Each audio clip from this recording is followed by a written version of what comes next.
मत अभिनय कैसे किया जाए, इसके लिए सबसे आवश्यक यह है कि प्रशिक्षण दिया जाए। प्रशिक्षण अधिकारी को देख करके दिया जाए। अधिकारी विचार हो। हमारे सारे शास्त्रों में जितने भी हमारी ज्ञान परंपराएं हैं उसमें किसको हम दे रहे हैं शिक्षा, उसका पहले से बैकग्राउंड क्या है, वह कितना जानता है और उसको अब और क्या चाहिए, यह सबसे पहले पूछा जाता था कि पहले से कितना पढ़ा है, कितना जानते हो। वो बताता था, फिर उसके आगे क्या क्या समझना है यह बताता था। तो यह अपने आप में जिसे प्रशिक्षण लेना है वह भी विचार करे कि मैं कितना जानता हूँ, क्या क्या मैं कर सकता हूँ। फिर वह गुरु के सामने अपनी बात बताए, समस्या बताए कि मुझे ये आपसे सीखना है। यह मैं इसलिए कह रहा हूँ कि जैसे हम अभिनय की बात करते हैं तो कुछ अभिनेता तो हमारे देखने में ऐसे आते हैं जो कि जन्मजात अभिनेता होते हैं, जिनको कि चार्ज एक्टर कहते हैं। उनकी बैटरी चार्ज रहती है। वो मान लीजिए कि पान खा रहे हैं या हंसी मजाक कर रहे हैं और उसके एक सेकंड बाद वो घंटी बजती है और उनको वही करुण दृश्य करना है, तो स्टेज पर एंट्री लेते ही, पहला कदम रखते ही वो पूरी तरह से बदल जाते हैं। ये सब नहीं कर सकते। ये तो सीजन्ड अभिनेता, जो प्रशिक्षित अभिनेता है, या उसके भीतर कोई जन्म जन्मांतर के संस्कार ही है। जैसे कि कवि होता है, कोई रचनाकार होता है, उसकी प्रतिभा होती है। तो किसी किसी में प्रतिभा होती है। ये तो हमने अक्सर देखा कि प्रतिभा का तो कोई जवाब ही नहीं होता, उसका कोई विकल्प नहीं है। जिसमें अभिनय की प्रतिभा है, ऐसे आप बड़े एक्टर्स को देखें, सिनेमा में आप देखें कि आप नसीरुद्दीन शाह हैं, दिलीप कुमार हैं, अशोक कुमार हैं, तो इनको तो कोई सिखाने की ज़रूरत नहीं है, तो सबको सिखाते हैं भाई। ये तो अच्छे अच्छे अभिनेताओं को सिखा देंगे कि कैसे करना है तुमको। इनमें पता नहीं किस जन्म से क्या लेकर के आए हैं। ऐसे अभिनेता रंगमंच पर भी खूब होते हैं, अभी भी हैं। बड़े रंग निर्देशक हैं। आलोक चटर्जी बहुत अच्छे हमारे मित्र थे और अच्छे रंगकर्मी थे। उनमें उस तरह की अभिनय की प्रतिभा थी, कई लोगों में हम देखते हैं। तो उनको तो शिक्षण की ज़रूरत नहीं है। गुरु कुछ जानता है, थोड़ा बहुत सिद्धांत यदि बता सकता है, कभी पूछने आते हैं तो हम बता सकते हैं। पणिक्कर जी भी कभी कभी नाट्यशास्त्र के बारे में पूछते थे कि ये नाट्यशास्त्र में कैसा बताया है, तो हम लोग चर्चा करते थे। वो तो बहुत बड़े गुरु हैं। तो ये अधिकारी कौन है, किसको क्या बताना है, यह विचार करके ही, और जो सीख रहा है उसको भी यह विचार करके सीखना चाहिए कि मुझे इनसे क्या क्या सीखना है। यह एक बात है। फिर यह है कि पाठ्यक्रम ऐसे बनाए जाएं अभिनय की ट्रेनिंग के लिए, नाट्यशास्त्र सम्मत रंगमंच के प्रशिक्षण के लिए, कि किस तरह से हम ट्रेनिंग दें। ये करिकुलम, उसके मॉड्यूल्स अच्छी तरह से बनाए जाएं। ये तैयारी अभी और भी करना है, क्योंकि जो पाठ्यक्रम बने हैं उसके लिए जितनी एक्सरसाइज होनी चाहिए वो उस तरह से नहीं की गई है। और एक एक अंग उपांग जो है कैसे उसको सिखाना है, इस पर चर्चा करके फिर पाठ्यक्रम निर्धारित किया जाना चाहिए। लेकिन इतना मैं कह सकता हूँ कि जो 4 प्रकार के अभिनय हैं, उन चारों प्रकार के अभिनयों को हमको प्रशिक्षण उनका प्राप्त करना चाहिए। और हम तो इतना कर सकते हैं कि नाट्यशास्त्र में जो बताया है उसको हम बता सकते हैं। रंगकर्म हमने छोड़ दिया। पहले कभी नाटक हम करते कराते थे, लेकिन वो इतने वर्ष हो गए, हमने उसको छोड़ दिया और फिर से हम उसमें जाएंगे नहीं। उसका हमको बहुत अनुभव है। लेकिन इसलिए मैं कह रहा हूँ कि मैं जानता हूँ कि मैं जब कराता था, करीब 1970 में स्कूल में था तब भी अभिनय करता था, नाटकों में काम करता था। कॉलेज में था तब भी नाटकों में काम करता था। एमए में था तो मैंने निर्देशन भी किया अपने सहपाठियों के लिए, निर्देशकों का। लेक्चर हुआ तब भी मैं नाटक करता रहा और उनमें अभिनय भी कराता रहा। तो मैं जानता था कि मैं कोई महान अभिनेता नहीं हूँ, मैं कोई बड़ा अभिनेता भी नहीं हूँ। जो जो नौसिखिया अभिनेता होते हैं उनमें क्या होता है कि उनमें जुनून चढ़ जाता है।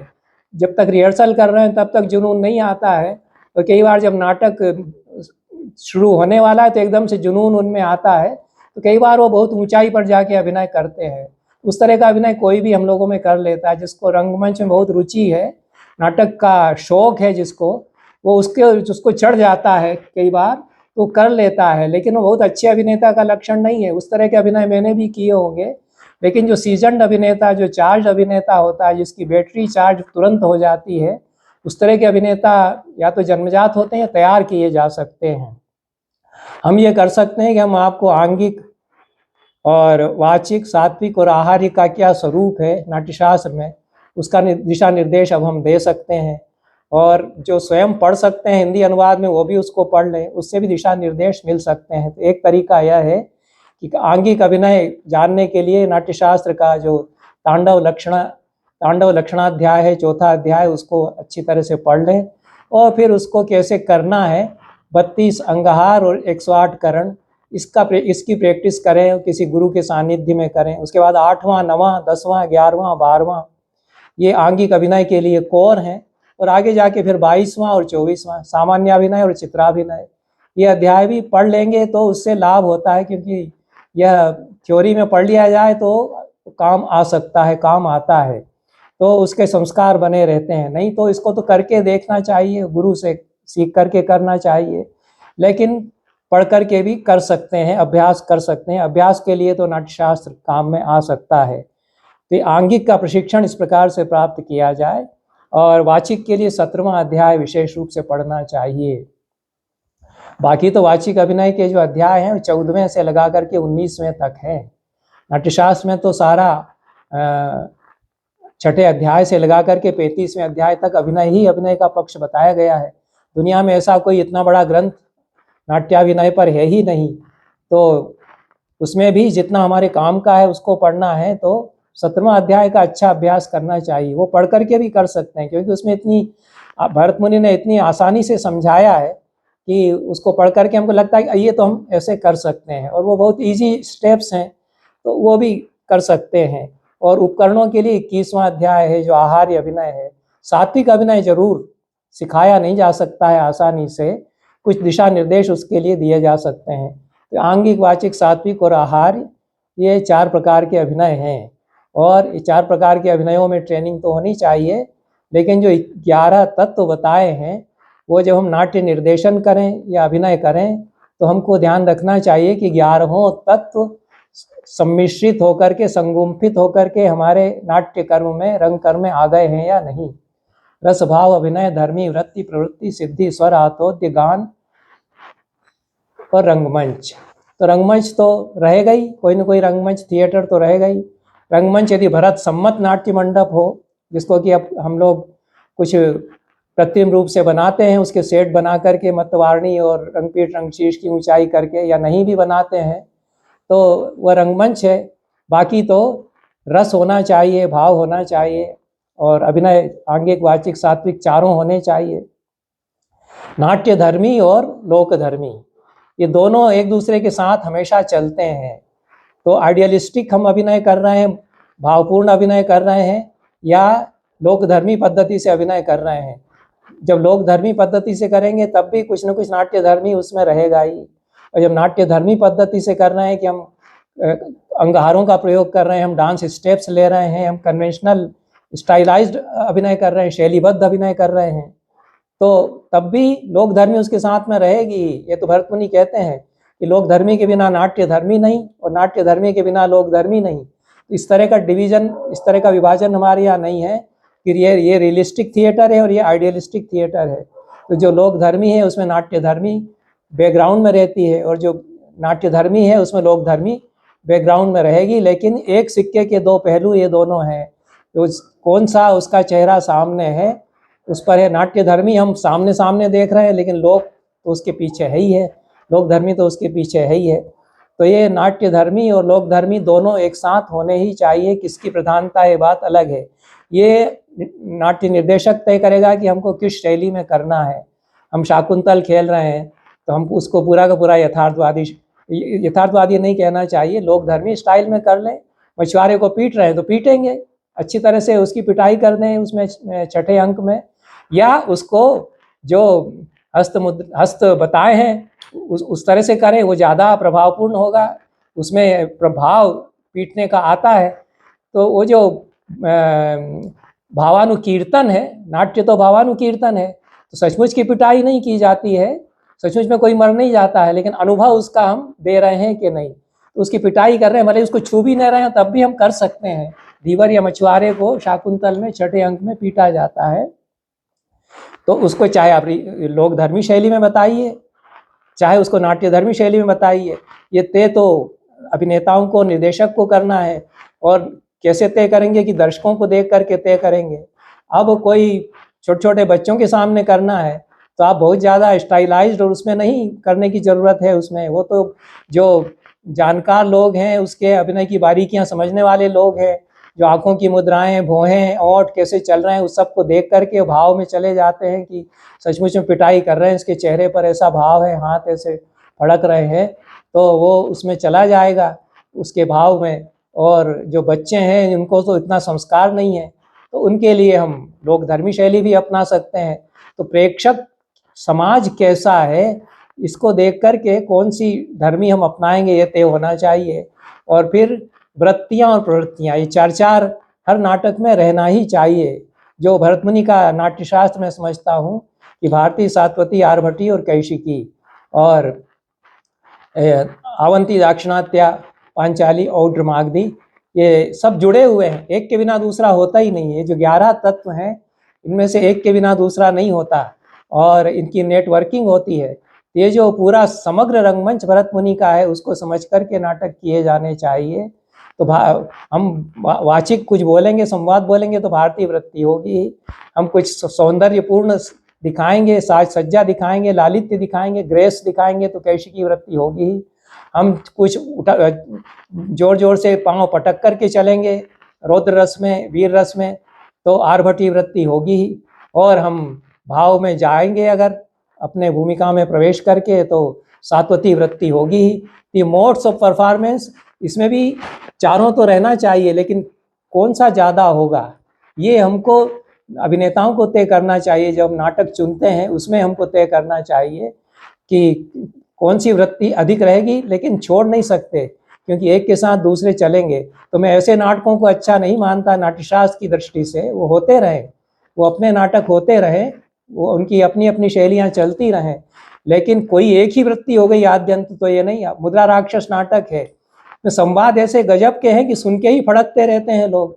लेकिन चाणक्य जो जोशीले संवाद बोलता है, राक्षस जो करुण संवाद बोलता है, उसके साथ में आंगिक और सात्विक यदि नहीं रहेंगे तो केवल संवादों से आप क्या करेंगे। लेकिन संवाद तो छोड़ना नहीं चाहिए। सारी कविता, सारी जान तो मुद्रा राक्षस नाटक की उसी में। अब हमने ऐसा नाटक देखा हो कि पूरा का पूरा नाटक उन्होंने वाचिक गोल कर दिया। दया प्रकाश सिन्हा का वो अशोक नाटक कर रहे हैं, कोई शब्द नहीं बोलेंगे, मौन करेंगे उसमें, तो सिर पटक करके हम समझ रहे हैं कि भैया क्या संवाद बोल रहे हैं। वो तो हाथ पैर चला रहे हैं और वो चल रहे हैं। ये भरतमुनि का रंगमंच नहीं है। आप करते रहिए प्रयोग ऐसे। अब नाटक दया प्रकाश का हमने पढ़ा अच्छी तरह से, लेकिन हम ही नहीं समझ पा रहे थे कि वो क्या करना है उसमें, क्योंकि संवाद तो एक भी नहीं बोले, वो तो मौन नाटक कर रहे हैं साहब वो। और पूरा नाटक किया उन्होंने, आद्यंत पूरा नाटक किया, और उसमें कोई भरतनाट्यम भी नहीं था कि भाई उससे हम समझ जाए।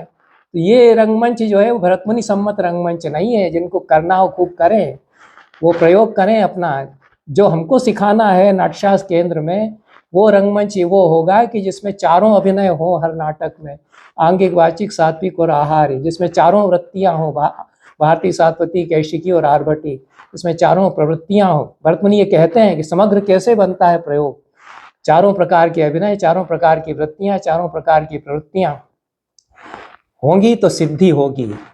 और वो सिद्धि उन्होंने बताई है। उसमें यह भी आवश्यक है कि उसके द्वारा हम दर्शकों को भी ट्रेंड करें। यह भी रंगकर्मी का, नाट्य निर्देशक का काम है कि वो दर्शक समाज तैयार करे। उनकी रुचि के अनुसार ही हम करते रहेंगे तो रंगमंच का उत्थान नहीं होगा। तो संस्कृत नाटक के लिए दर्शक, हमको दर्शक नहीं कहना चाहिए, प्रेक्षक या सहृदय हमको तैयार करना होंगे।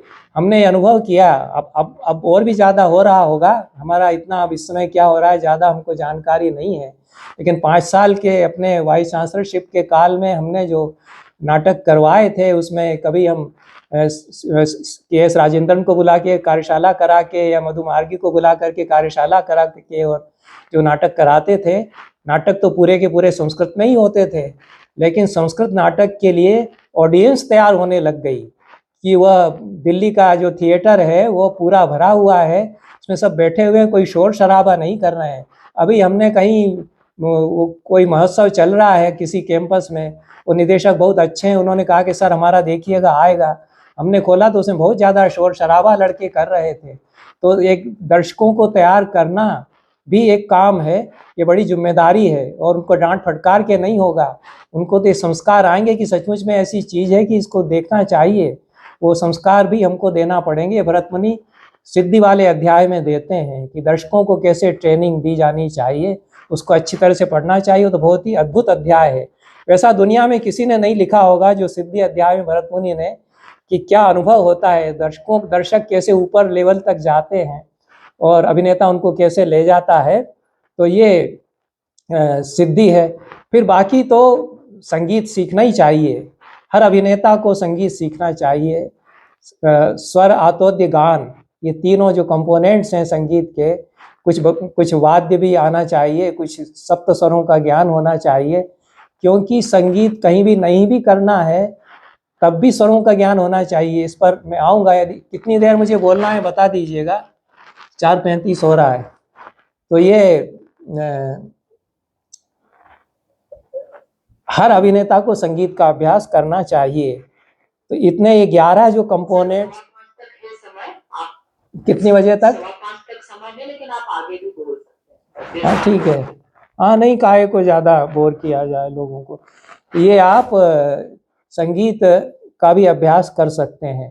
अब कुछ मोटी चीज़ें मैं और बताऊंगा कि एक तो यह है कि आंगिक अभिनय जब हम सीखते हैं, चाहे भरतनाट्यम वाले से सीखें, तो हमको भरतनाट्यम नहीं करना है, हमको डांस नहीं करना है, हमको रंगमंच करना है।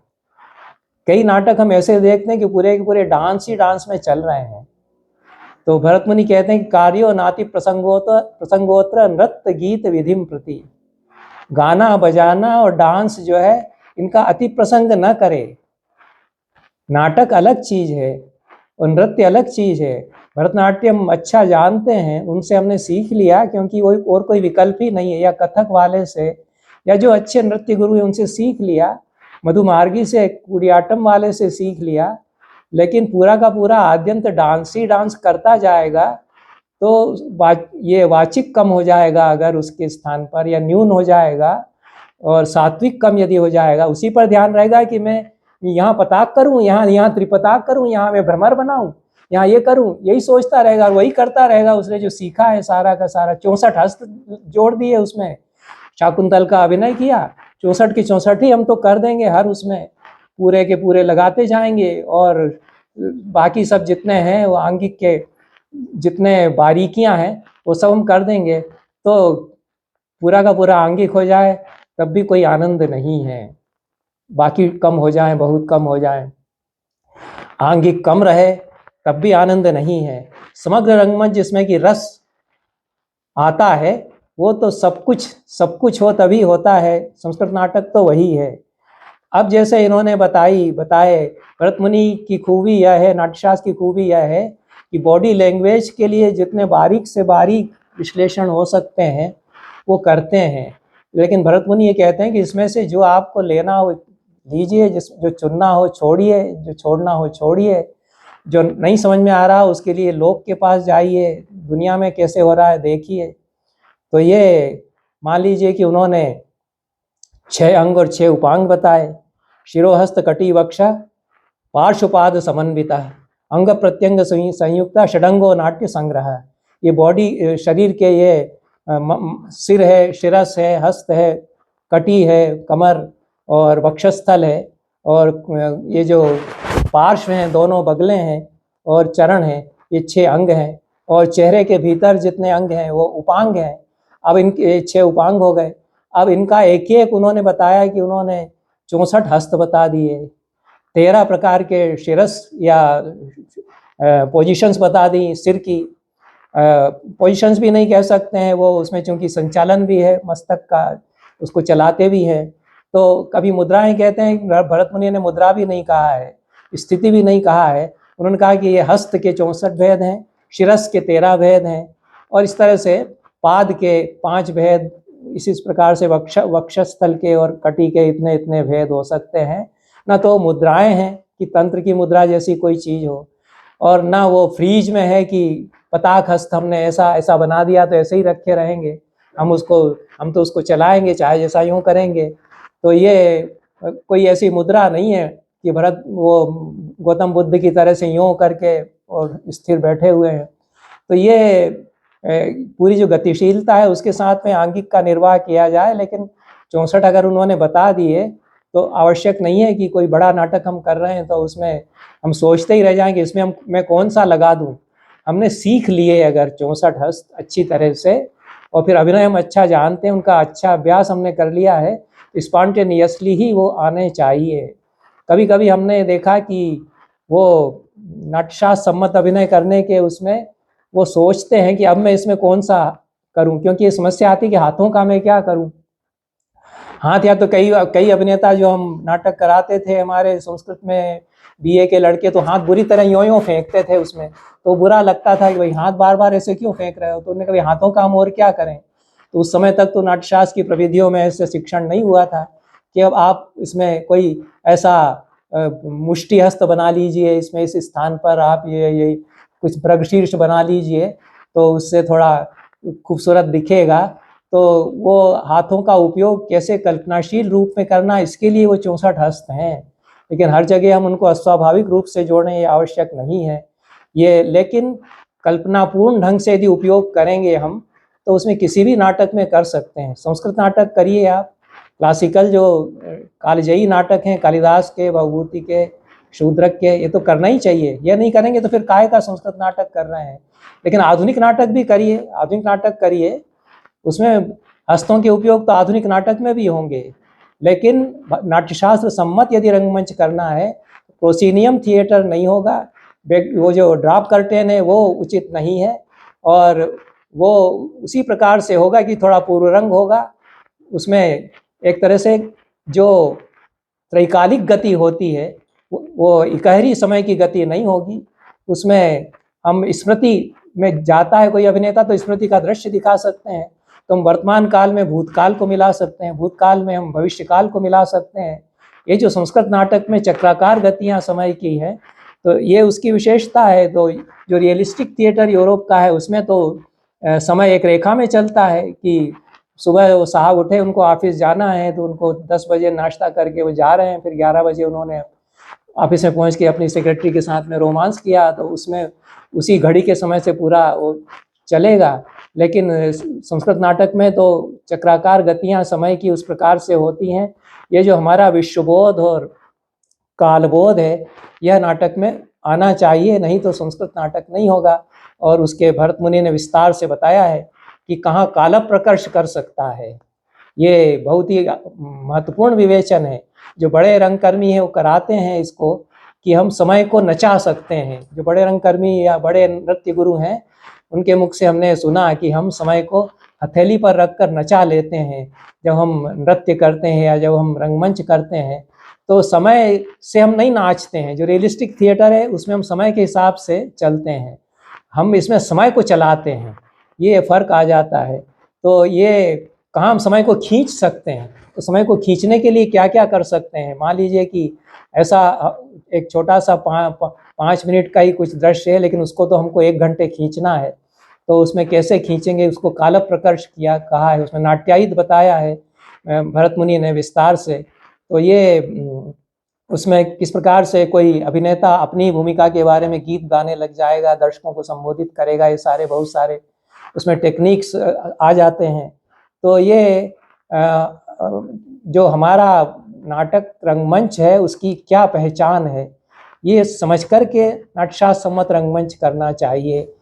लोकनाट्य का आधार ले सकते हैं, क्षेत्रीय नाटकों का आधार ले सकते हैं। आपने यक्षगान अच्छा सीखा है, उससे मोटिव्स आप, उससे आप शक्ति ले सकते हैं, उससे आप अपने आप को उसमें संभाल सकते हैं। उसके प्रशिक्षण के द्वारा अपने रंगकर में या कूडियाट्टम सीखा है, जितने भी हमारे रीजनल थिएटर्स हैं, पारंपरिक लोक नृत्य और नाट्य हैं, कथकली भी हो सकता है या माछ भवई हो सकते हैं, ये सब काम में आ जाएंगे आपके। लेकिन नाट्यशास्त्र का संस्कार, नाट्यशास्त्र का विश्वबोध, नाट्यशास्त्र का जीवन मूल्य वो होना चाहिए। तो नाट्यशास्त्र का जीवन मूल्य क्या है या रसबोध क्या है, कि रस यदि होगा तो पुरुषार्थ बोध होगा, रसास्वाद यदि होगा तो उसके लिए वैल्यूज ऑफ लाइफ में मोटिवेशन लेकर के हम जाएंगे। उसका टेस्ट मैं ये बताता हूँ कि नाटक देखने के बाद अभिनेता को ये लगे कि मैं कहाँ से कहाँ पहुँच गया हूँ, जो नाटक देखने वाले हैं उनको लगे कि हम कहाँ से कहाँ पहुँच गए। और कवि को तो लगता ही है जब वो अच्छी रचना कर देता है तो हमको दूसरी दुनिया में इतनी ऊंचाई पर कला ले जाती है, रंगमंच की कला, कि हम अपने देश काल की सीमाओं को तोड़ करके और दूसरे देश काल में, जो कि अनंत का देश काल है, उसमें चले जाते हैं।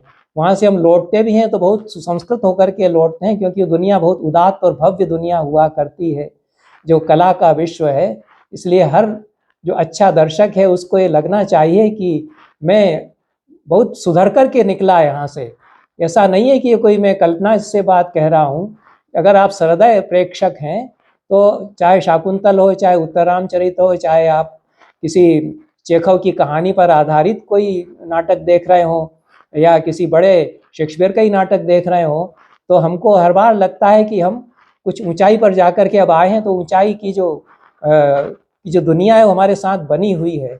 ये अभिनव गुप्त, वो थ्योरी में तो अभिनव गुप्त उसको बहुत लॉजिकली बताते हैं, वो अलग बात है। उसको जब हम नाट्यशास्त्र की वर्कशॉप कभी कराते रहे हैं तो उसमें बताते थे कि भाई कैसे अभिनव गुप्त उत्पत्तियाँ बताते हैं कि हर दर्शक, अच्छा दर्शक यज्ञ में जैसे यजमान दीक्षित होता है वैसे दीक्षित होता है इसमें आकर के। वो संकल्प करता है कि मैं इतना बढ़िया नाटक देखने जा रहा हूँ तो इससे मैं कुछ लेकर के जाऊँगा, सुसंस्कृत होकर के जाऊँगा। तो हर अभिनेता को भी यही करना चाहिए, इसी भावना से नाटक करना चाहिए।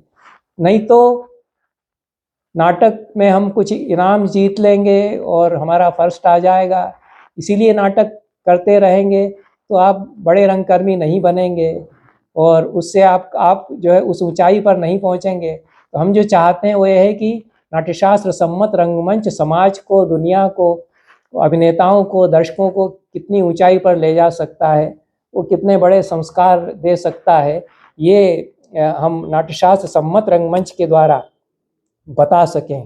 तो खैर आंगिक अभिनय में जितनी बारीकियां हैं उनका हमको अभ्यास करना चाहिए, लेकिन उसके साथ सात्विक यदि रहेगा तो वो स्वयं सात्विक दशा में अंग को संचालित करेगा और कैसे आंगिक आएगा वो तय कर लेगा जो हमारा जीव उस सात्विक अभिनय में केंद्रित है। लेकिन उसके लिए प्रशिक्षण तो प्राप्त करना ही होगा। तो उसमें आँखों की पुतलियों के जो बताए उन्होंने 36 प्रकार की बताए हैं और स्थायी दृष्टियाँ, संचारी दृष्टियाँ ये जो बताई हैं, इन सब का अभ्यास स्वयं करना चाहिए।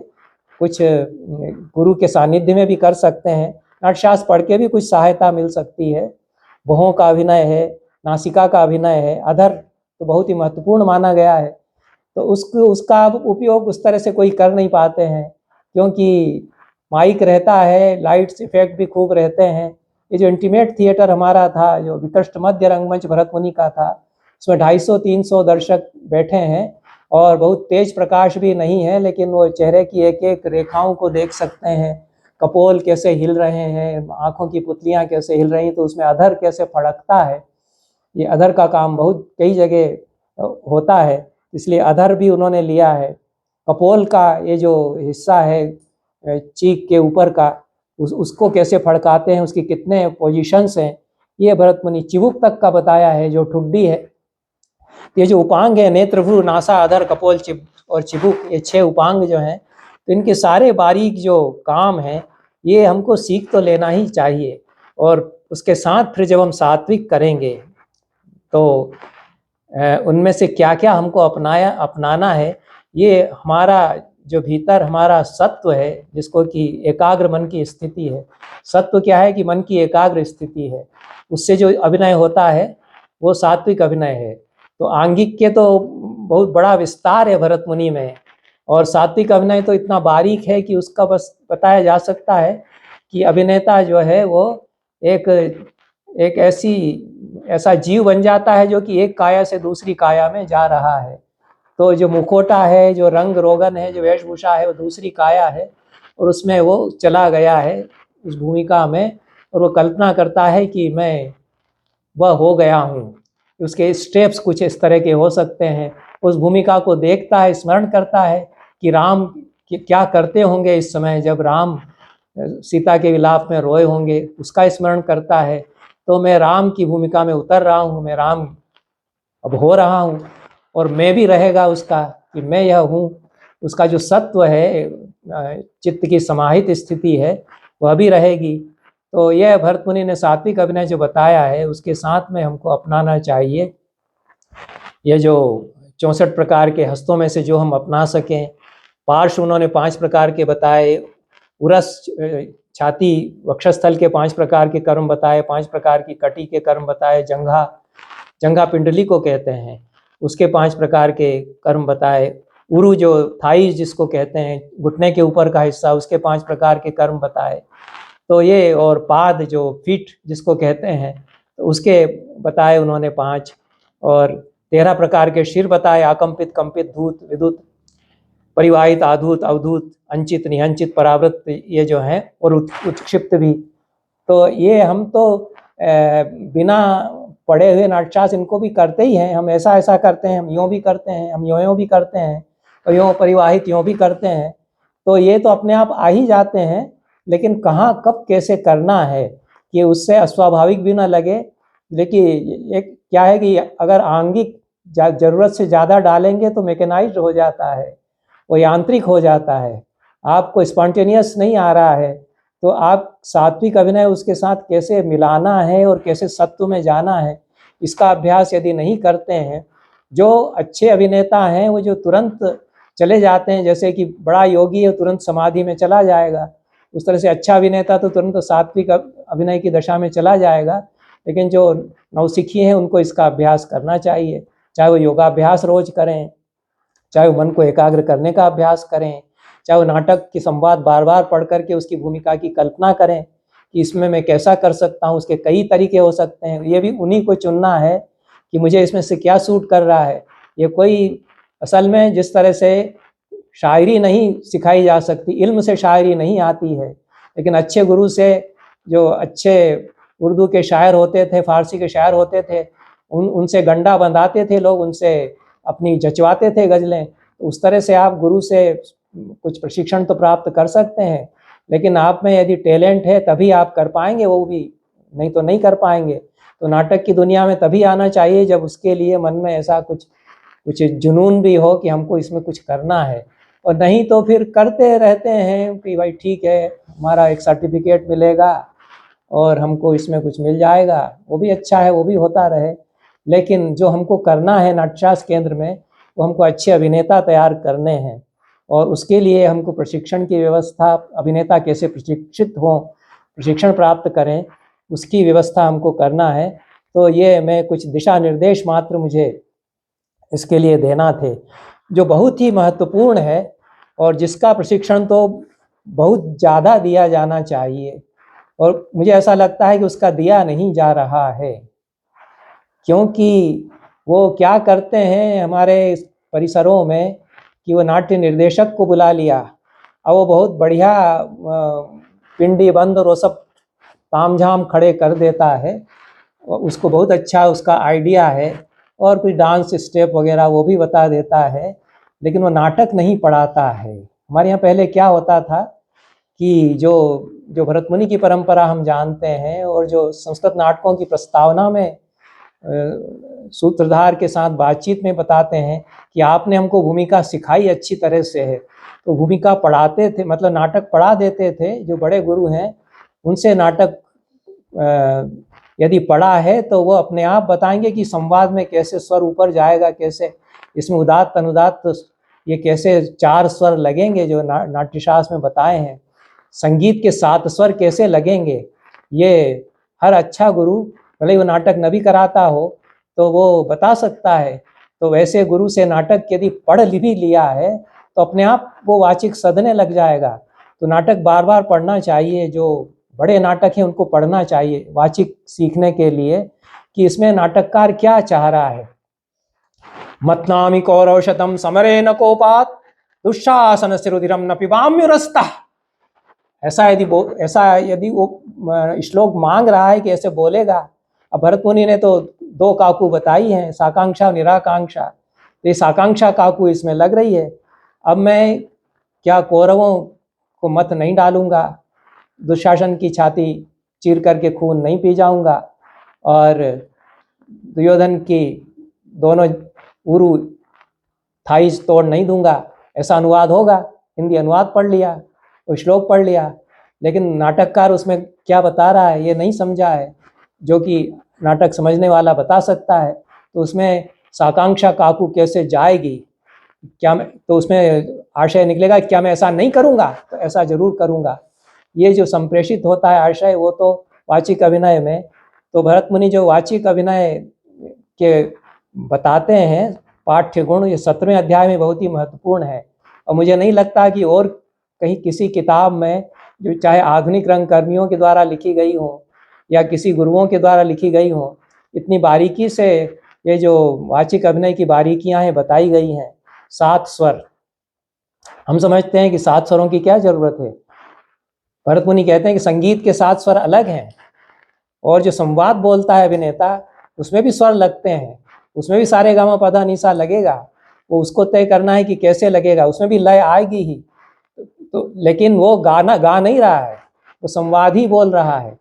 ये जो गान हो रहा है स्टेज पर, म्यूजिक की रेंडरिंग नहीं हो रही है, बोला संवाद ही जा रहा है, गद्य में संवाद बोला जा रहा है। लेकिन भरत मुनि कह रहे हैं कि उसमें भी 7 स्वर लगेंगे, और 3 स्थान, उरस, कंठ और शिरस, तीनों स्थान भी उसमें लग सकते हैं।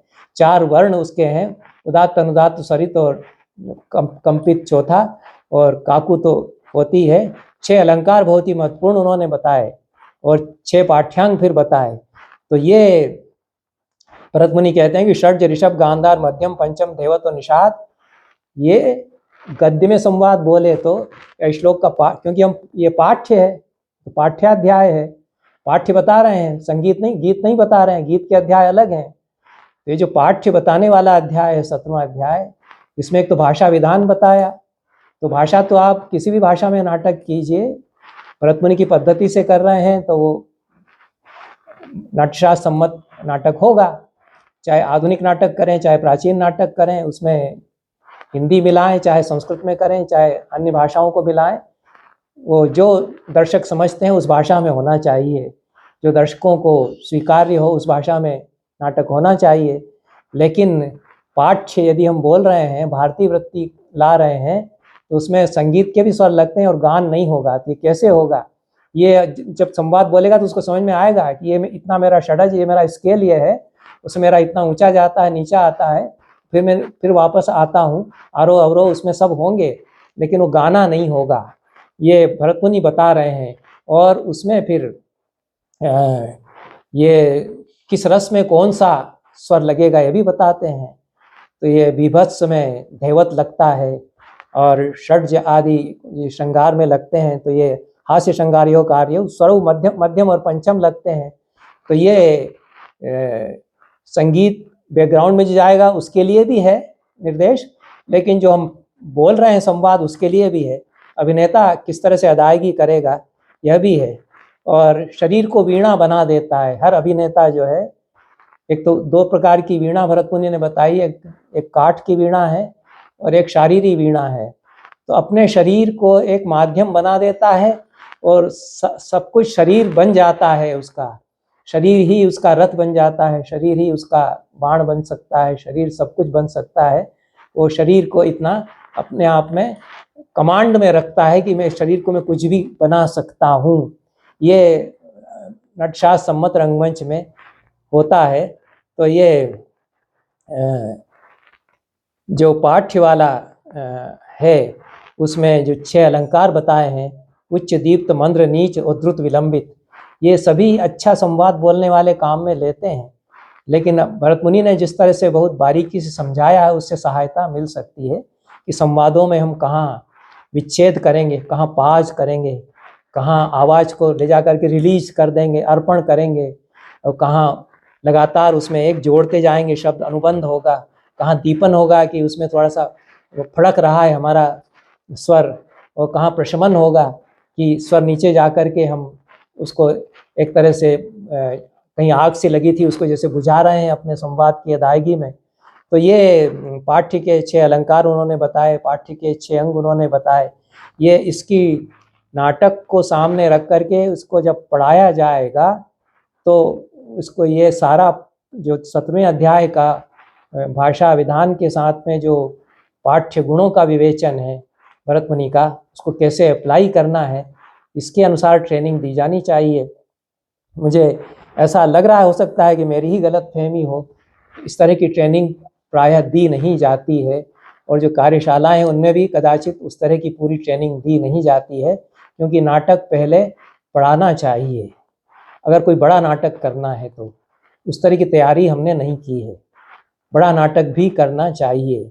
जो रूपक महोत्सव होता है उसमें ठीक है, वो न तो लड़कों को समय है न किसी को समय है, लेकिन वो संस्कृत रंगमंच आप नहीं कर रहे हैं, उसको उतनी ऊंचाई पर आप नहीं ले जा रहे हैं। ये तो होता रहे, अच्छा है, बहुत अच्छी बात है।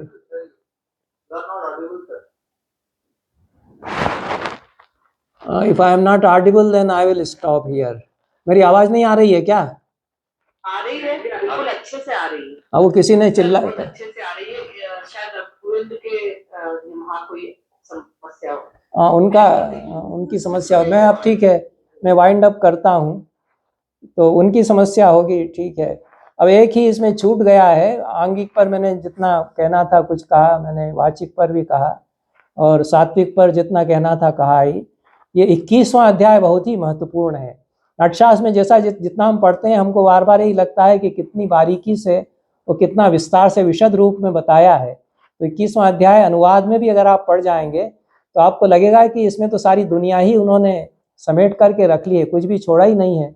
जितनी भी प्रॉपर्टीज हो सकती हैं स्टेज के लिए सब उन्होंने बता दी। उससे तो मदद भी मिल सकती है कि कैसे कैसे हम सेट्स बना सकते हैं, क्या क्या हम उपकरण कितने हो सकते हैं। भरत मुनि कहते हैं कि दुनिया में कोई भी ऐसी चीज नहीं है जो कि नाटक में उपकरण न बन सके, नाटक में उसको इस्तेमाल हम न कर सकें। हमको साइकिल की चेन की जरूरत पड़ गई तो हम उसका भी उपयोग कर सकते हैं। हमको कहीं लोटे का उपयोग बजाने में करना पड़ा तो उसको भी हम कर लेंगे, उसका उपयोग हम कर लेंगे। लेकिन वो नाटक में खप रहा है कि नहीं, ये ध्यान में रखना चाहिए। ऐसा ना लगे कि उपकरण ही उपकरण दिखाई दे रहे हैं। तो उपकरणों का बाहुल्य नहीं होना चाहिए। ये रंगमंच नहीं है भरत मुनि का जिसमें कि सेट्स ही सेट दिखाई दें। वो शुरू में चमत्कृत करने के लिए जरूरी हो सकता है।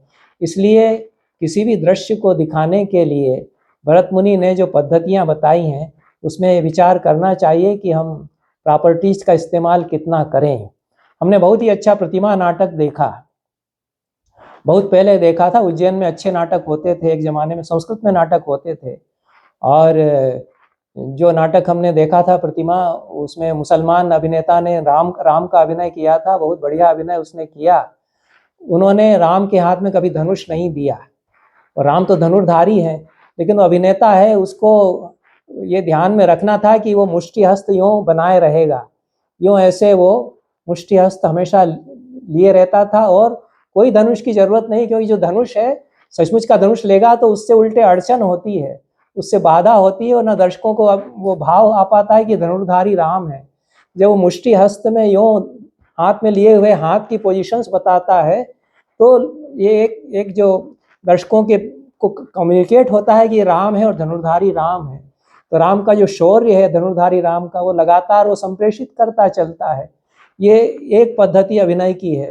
दूसरी पद्धति ये है कि भाई वो तो अच्छा, हमको तो नहीं अच्छा लग रहा, हमारे तो धनुष हमको चाहिए, तभी तो हम उसको तानेंगे, यूँ करेंगे, उसकी डोरी खींचेंगे, ये सब। तो धनुष आप दे दीजिए। कुछ अभिनेताओं को अगर नहीं उसमें जच रहा है, या उनके प्रेक्षक तैयार नहीं है कि ये क्या है, यूँ मुष्टि यूँ किए हुए है मुष्टि, और हम कैसे मान लें कि धनुष सचमुच का लिए हुए है। जो संस्कारी अभिनेता है वो तो उनके लिए ये सब जरूरी नहीं है कि वो प्रॉपर्टीज दिखाई जा रही हैं, क्योंकि हम नाटक पूरा इमेजिनेशन का खेल होता है। रंगमंच जो है वो मेक बिलीव होता है, हम मान करके चलते हैं। हमको सचमुच की दुनिया नहीं देखना है कि हमको जैसे सिनेमा में दिखाया जाता है कि हमको सचमुच में उसमें सेट खड़ा करना है महल का और बगीचे का, और उसमें पेड़ पौधे फूले खिले हुए फूल दिखाना है। हम तो जो कमल को बताने के लिए जो हस्त है, पुष्पपुट है, वो दिखाएंगे तो हमारे फूल खिलेंगे रंगमंच पर। तो आप सचमुच के फूल लाएंगे तो खिले हुए फूलों का अभिनय हो सकता है कि उससे ना हो।